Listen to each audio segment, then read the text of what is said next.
Hello les amis, bienvenue dans cette nouvelle vidéo YouTube.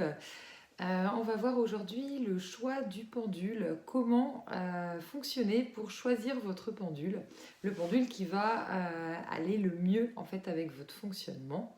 Vous êtes nombreux à demander à chaque fois quel est le pendule le plus adéquat dans le sens de sa forme, de sa couleur, de son matériau également.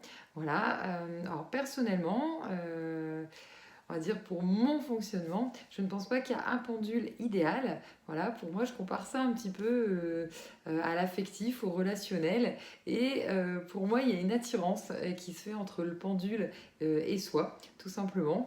Voilà, quand vous avez les pendules devant vous pour les choisir, et ben, il y a quelque chose qui se passe. Il y en a un qui vous attire par sa forme, par son énergie.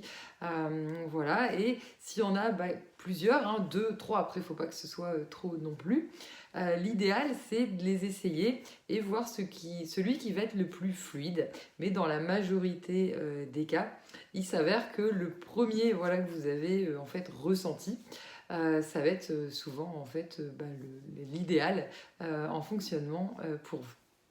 Alors, quel style de pendule on va avoir le plus souvent? En premier lieu, on va partir sur soit des pendules en bois, parce que c'est une matière qui est proche de nous, qui est familière, voilà, ou tout ce qui sera lié au métal. Voilà, donc là, on a du métal doré avec la forme originale, voilà, des premiers, on va dire, pendules, avec la forme arrondie, ce qui n'est pas très très précis, d'où le fait qu'on en rencontre en fait de nos jours beaucoup de cette forme-là avec la petite pointe, tout simplement, qui est ajoutée pour vraiment préciser le travail avec le pendule.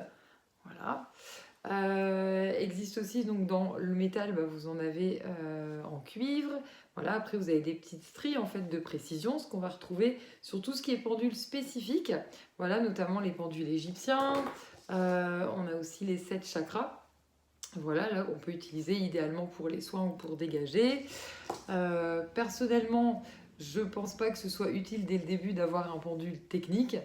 Souvent, au plus simple, ça peut être tout simplement le mieux. Et principalement tout ce qui est cristal de roche, donc transparent, ou améthyste, qui sera violet. Ça peut être pas mal si vous avez un mental assez fort pour permettre justement de mieux fonctionner et réussir à mettre le mental de côté. Voilà. J'espère vous avoir éclairé un petit peu plus sur le choix du pendule. Faites-vous confiance. Laissez-vous voilà, aller par rapport aux formes, aux couleurs et ensuite au fonctionnement qui se fera naturellement, fluidiquement. Au plaisir de vous retrouver pour d'autres vidéos. À bientôt.